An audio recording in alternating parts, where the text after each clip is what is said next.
this half-page of notes released by Peter Strzok that confirm what we now know, the January 5th meeting at the White House. You've got the vice president, who's now the Democrat Party's candidate for president of the United States, Joe Biden.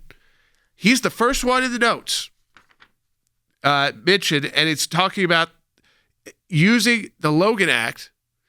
Now, to remind you, remember, this was an investigation they were ready to close. And it actually looks like that from Jim Comey, who's testified plenty. So I would like to go back to him and say, when you said that the Flynn calls, yes, he was Flynn and Kislyak were talking on calls, but they appear legit. If you're Director Comey, and if these conversations are legit, then Jordan, why a couple of weeks later do you just send a couple of guys over to try to trap General Flynn if there's a legitimate conversation going on here? And look, I think I can answer my own question there, because while Director Comey has dirty hands on this all over, it's because the President of the United States, the outgoing president, and the Vice President directed it. The last unmasking request of Mike Flynn that we know about is literally listing Vice President Joe Biden.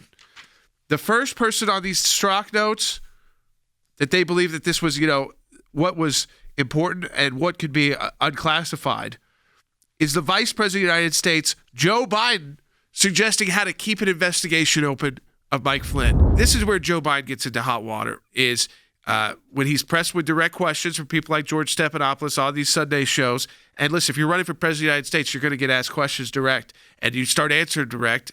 And Joe Biden was there in the room, but take a listen to how he first denies having anything to do with Mike Flynn.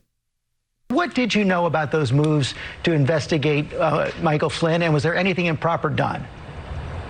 I know nothing about those moves to investigate Michael Flynn. I do want to press that. You say you didn't know anything about it, but you were reported to be at a January 5th, 2017 meeting where you and the president were briefed on the FBI's plan to question Michael Flynn. I thought you asked me whether or not I had anything to do with him being prosecuted. Okay. I'm sorry. I was aware that they asked for an investigation, but that's all I know about it. That's all I know about it? I mean, we know now that's a lie.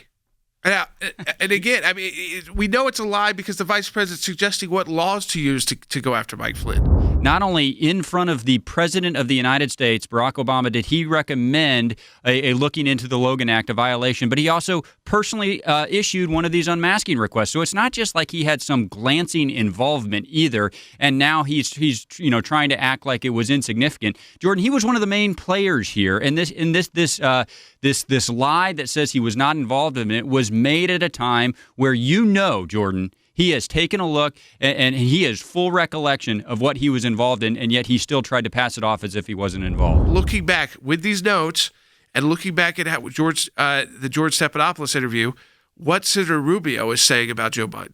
First, he didn't know anything about it. Then he said he was aware. Now there's documents saying he might have been the one, Joe Biden, to say, let's investigate Michael Flynn. Your final thought.